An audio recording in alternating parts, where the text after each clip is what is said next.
mais aussi le rôle de la défense contre l'envahissement. Raison pour laquelle vous verrez que l'ennemi en manque maintenant des stratégies pour infiltrer Goma. C'est pour cette raison qu'il commence à larguer des bombes ça et là, à manipuler la population vivant dans des camps de déplacés, à pouvoir assiéger les populations qui vivent dans les zones sous son occupation. Et aujourd'hui, vous comprendrez avec moi que même dans les cas de déplacés, il y a des petits chuchotements qui veulent demander à ce que les déplacés puissent retourner dans des milieux occupés par les rebelles. Et ça, c'est de la manipulation.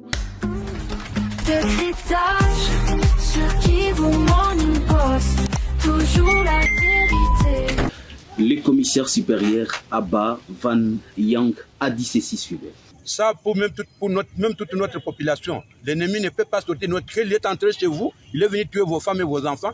Faut-il les laisser rentrer vivants? Non. Il doit rentrer mort dans un cercueil. Voilà un peu le message. Même vous, la population, vous devez être pour ça. Vous ne pouvez pas laisser cet ennemi rentrer non plus. Il est entré chez nous, il rentre dans le cercueil. La population doit travailler bien avec la police, surtout en ce moment ici. La population, puisque tous les infiltrés vivent dans la population. C'est la population qui les connaît. Si la population n'est pas traître ou traîtresse, la population doit parler avec la police et que la police doit mettre au état de nuit ces infiltrés qui sont entre nous aujourd'hui. Voilà. La population doit travailler en bonne collaboration avec la police.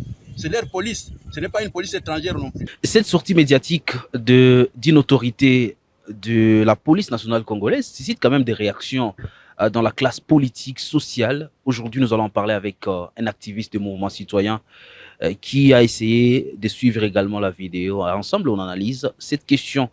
Christophe Mouissa, c'est notre invité. Christophe, bonjour et bienvenue. Bonjour, messieurs les journalistes, et merci pour l'invitation dans cette émission. Les ennemis de la République démocratique du Congo, on va les dire d'une autre façon, les agresseurs de la République démocratique du Congo vont rentrer dans les cercueils. Quelle réaction vous faites? Bon, il faut dire d'abord que c'est un message, un ouf de soulagement par rapport à la situation qui est en train de se passer en République démocratique du Congo. Et moi, je pense que si nous pourrons même revenir dans la Bible, il est clairement dit qu'il soit maudit tout celui qui franchit la frontière de son voisin.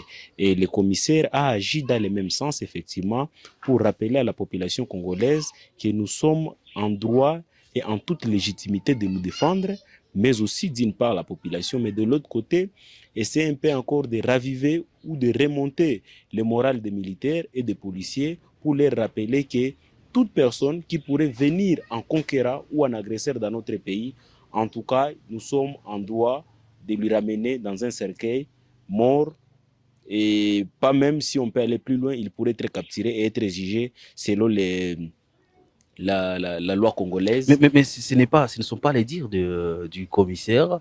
Est-ce que cela devra venir d'une grande autorité de la police? Mais nous sommes effectivement agressés. Et dans une agression, il faut que tout le monde puisse affûter ses armes. Il faut que nous tous, nous puissions retrousser les manches.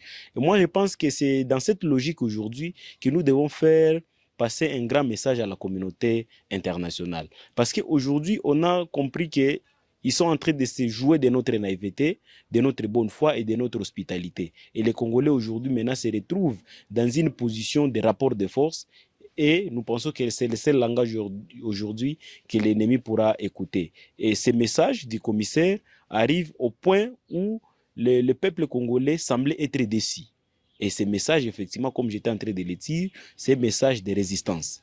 C'est un message de mobilisation, c'est également un message qui rappelle à la solidarité et à la collaboration entre les forces de sécurité, mais aussi la population. Parce que dans les forces de sécurité, vous avez les FARDC, nous avons la PNC et nous avons les services spécialisés, notamment l'ANR qui a associé des départements civils et militaires. Et nous, la population, nous devons jouer notre rôle et c'est le rappel qu'il a fait parce que vous saviez que quand il était encore le commissaire supérieur en province du Nord Kivu, le divisionnaire provincial, il a fait encore un autre appel à la résistance. Qui a fait également des tollés. Effectivement, et c'est tout cela qui a fait à ce qu'aujourd'hui, si la population de Goma, de Nyiragongo et des environs de toute la ville de Goma continue à résister, c'est sur base de ces messages-là. Parce que c'est le seul langage aujourd'hui que l'ennemi écoute et nous devons nous servir de ça pour que la communauté internationale puisse aussi prendre toutes les mesures nécessaires pour qu'il ne soit pas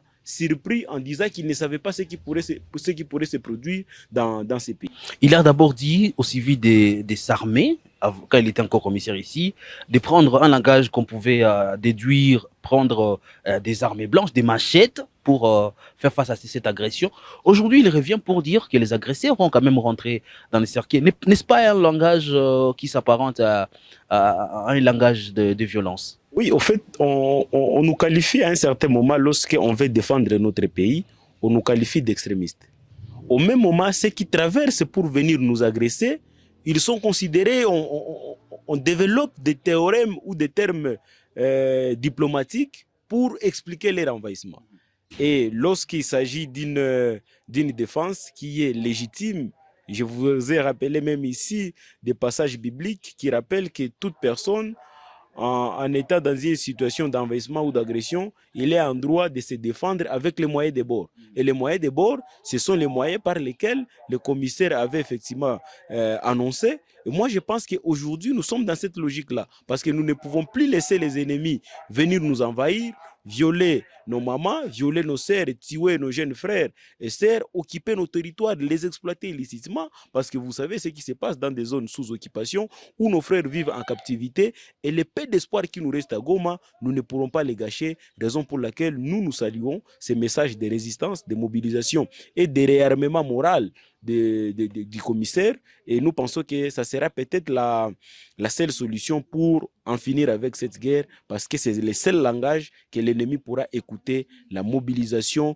qui pourrait peut-être nous plonger dans une guerre civile, mais nous sommes déjà fatigués avec la guerre. C'est le moment qu'on a mis un terme, et les processus diplomatiques qui avancent, qu'ils jouent leur diplomatie, que les militaires fassent leur part, et nous, les civils, les citoyens, nous allons jouer notre part.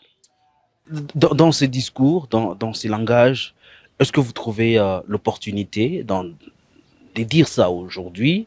Surtout, nous sommes dans une situation où Goma est à la fois surmilitarisé, démographiquement parlant, il y a plusieurs personnes à Goma. Est-ce que vous ne trouvez pas que ça risque quand même de créer des climats qui ne sont pas assez bons au sein de la population? Non, par contre, c'est un message qui vient encore renforcer les liens entre les militaires et les civils.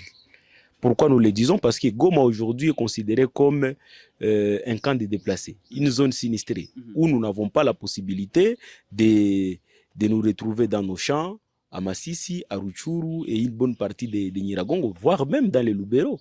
Donc, c'est le Goma qui reste comme un cas de réfugiés. Et dans ces camps de réfugiés, nous devons développer la stratégie de nous sécuriser mutuellement.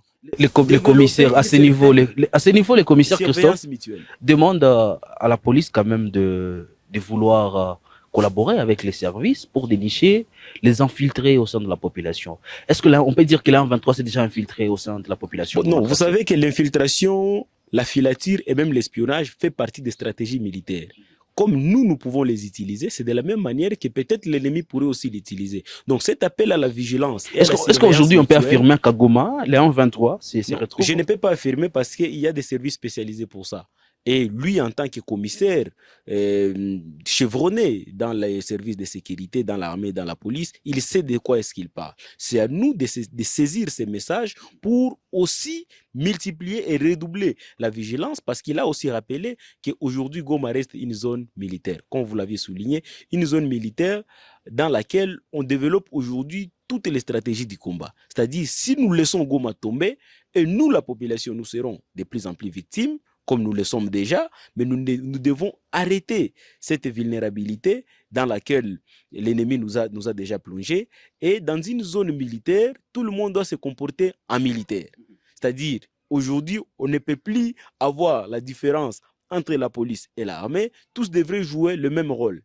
Le rôle de la protection des civils, le rôle de la protection et de la surveillance des mouvements des populations, mais aussi le rôle de la défense contre l'envahissement. Raison pour laquelle vous verrez que l'ennemi en manque maintenant des stratégies pour infiltrer Goma. C'est pour cette raison qu'il commence à larguer des bombes ça et là, à manipuler la population vivant dans des camps de déplacés, à pouvoir assiéger les populations qui vivent dans les zones sous son occupation. Et aujourd'hui, vous comprendrez avec moi que même dans les cas des déplacés, il y a des petits chuchotements qui veulent demander à ce que les déplacés puissent se retourner dans des milieux occupés par les rebelles. Et ça, c'est de la manipulation. S'il n'y a pas une forte vigilance, c'est-à-dire l'ennemi pourrait risquer de gagner un peu du terrain. Mais heureusement, nous avons des services très clairvoyants qui nous aident effectivement à dénicher toutes ces manipulations et avoir aussi cette possibilité de détecter et de prévenir les dangers. Et moi, je pense que ces messages arrivent au moment où le peuple l'attendait le plus et nous devons nous en servir